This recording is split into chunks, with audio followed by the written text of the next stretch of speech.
I had the most horrendous ride home from work.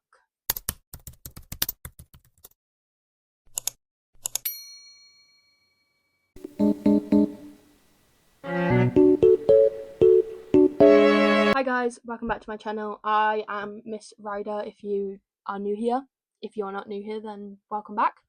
I talk about all things motorbikes. Sometimes I post other stuff, but most of the time it is motorbikes. I have just recorded this entire video. Well, not the entire video, but half of the video, 15 minutes of it, and then realised that my mic was not on. So you did not hear anything I said. Because when you have the little piece in, it only works if the mic is on, which means the phone didn't even pick up any noise because that was plugged in. So it was completely silent. So now I'm gonna have to redo everything, and I can't even remember half the shit I said. I don't know what my dog is doing. He's staring under my chair.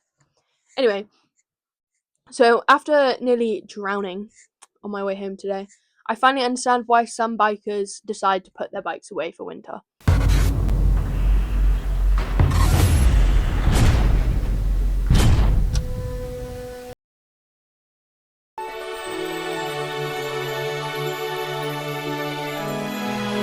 Now, I have nothing against people who put their bikes away for winter. I don't see what the problem is with people putting their bikes away for winter, because winter riding, for the most part, is not enjoyable. And it also is not good for your bike unless you have the time to put in to do all the stuff to make sure it's okay, to keep it clean and to keep it from obviously rusting or corroding or whatever.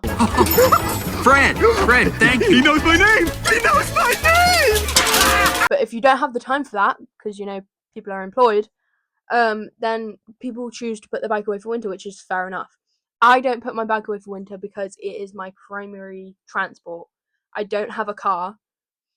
I don't even have my car license. I'm in the process of getting it, but my bike is my main transport because when I had my 125, I was still at the stage where I was like really excited about my bike. I still am, but not to the point where I want to go out every single day. But when I had my 125, I was out every night with my friends that lived in my town for the first year or so.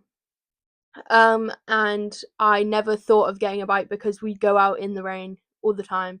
And I wasn't really traveling anywhere that was far from my house. Like, I was only in the first year of having my bike, I was only in college, and it only took me about 10-15 minutes to get to college. So if it was raining, it didn't bother me that much. If you do hear my dog, it's because he is not usually allowed in my room, so he is fussing a bit. He's finally lay down, but yeah, he's not usually allowed in my room. But my sister is coming home from America today, and she literally gets back in about 2 hours, and she has snacks and stuff downstairs. So I do not trust him to not eat it all. So he is staying up here he is staying up here as long as I'm up here. I'm only up here because I'm recording my video, and then I'll go back down. But he is staying up here as long as I'm up here, because if I cannot watch him, then I don't know if he's eating all the stuff downstairs or not. Anyway, let's get back to the point of the video.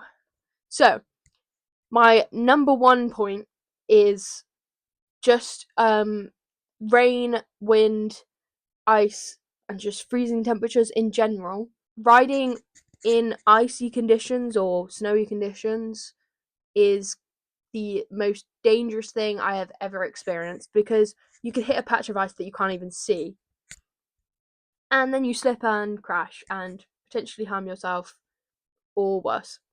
So I don't blame anyone who doesn't ride in the winter. Rainy conditions on their own are so horrendously bad.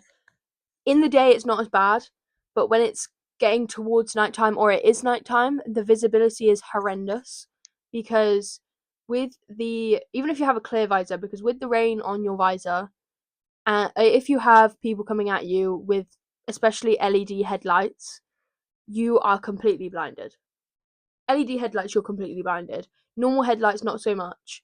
It's harder to see when they're coming at you and you've got rain on your visor, but LED headlights, I cannot see a thing. My second point is comfort or lack thereof, because you have your hands going numb, you could potentially have soaking wet socks and clothes, and you get home and you're still fucking freezing. And if you're doing a long journey, you don't particularly want to be sat for a long period of time in soaking wet clothes.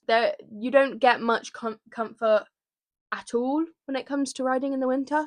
There is some positives to riding in the winter, like being able to ride your bike more often, but there's also just the fact that riding a bike in the winter, you get through traffic quicker, you might get home quicker if it's not icy. If it's icy, then it might take you even longer on a bike. Yeah, if you have good gear, I feel like it could be a decently enjoyable experience. But if you don't have the type of gear that you need for winter riding, then the experience is not that enjoyable. But there are some things you can do to obviously counteract the freezing cold weather. So you can have, like I said, heated gear. You can have heated grips, which I have. Heated grips are incredible. They're so amazing. I love them. So let's go on to number 3. I feel like I'm missing a lot, but I have to turn this mic off in a minute because my phone is about to die. My third point is safety and concerns. So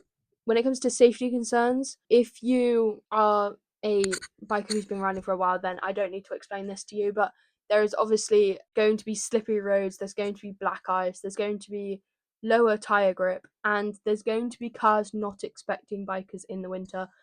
Riding in the rain when it's starting to get dark is actually terrifying because people are less likely to see you because the rain is so harsh on your visibility. Like I was riding home today and I saw, I think, maybe 1 or 2 other bikers. So not a lot of people will choose to go out in the rain, and a lot of car drivers will expect that people won't choose to go out in the rain. So they won't expect you to be there. So when riding, you have to be much more aware of car drivers. Even experienced riders take precautions, or they just choose not to risk it, like I said. But experienced riders, most people who I think, in my opinion, who ride all year round are either newbie riders, people who are like literally like bikers their life, or tourer, like sports tourer or tourer riders, because their bikes withstand the weather a lot better than like sports bikes do. But they obviously still take extra precautions like heated gear or just winter gear, heated grips, maybe like extra safety features on the bikes like crash bars or crash bungs. Crash bungs? I think that's what they're called. So they take extra precautions like that in case they do crash. They also sometimes some people change their tires entirely to winter tires. Not a lot of people I know do that, but I know that some people do change their tires in case it's like icy or snowy. There are also people who like especially the tourer riders who have the extra like thing on the front of their helmet, which I think is mainly used for like adventure biking, but it's also a really good feature to have when it's raining because it just kind of protects you from getting stabbed in the eye by the rain. So there are alternatives to all of the things that put you at risk in the winter. If you think that you want to ride all year round, then you go for it. I'm not judging anyone because I have done it for the past 2 years. So, yeah, if you want to take the risk, then take the risk, but make sure that you know the risks and make sure to take extra precaution on the roads in the wintertime. So, my fourth point is maintenance and bike care. So, I kind of mentioned it at the start as to why I agree that putting the bike away at winter is better for the bike because there is salt and grit on the roads which causes corrosion, and if you don't wash the bike after every ride it can cause corrosion of any part of your bike wherever the salt and the grit gets into. So you have to give it a proper clean every time you ride it. So that obviously can be a pain if you are employed and want to go home and sit down and or go have a nap or something. You aren't as likely to be able to do that. So if you do put your bike away for winter, you need to have it on like a trickle charger. I don't think that's what it's called, but something to keep the battery charging for the month that you have it off the road. You also need to just get good cleaning products that will protect your bike from corrosion. the paint as well as the entire engine. You need to get products that will give you extra protection against that to protect your bike. What?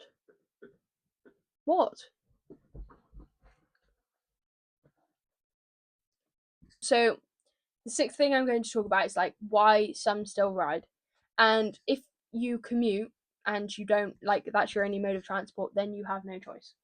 And fair enough. Like who's that affecting other than maybe you?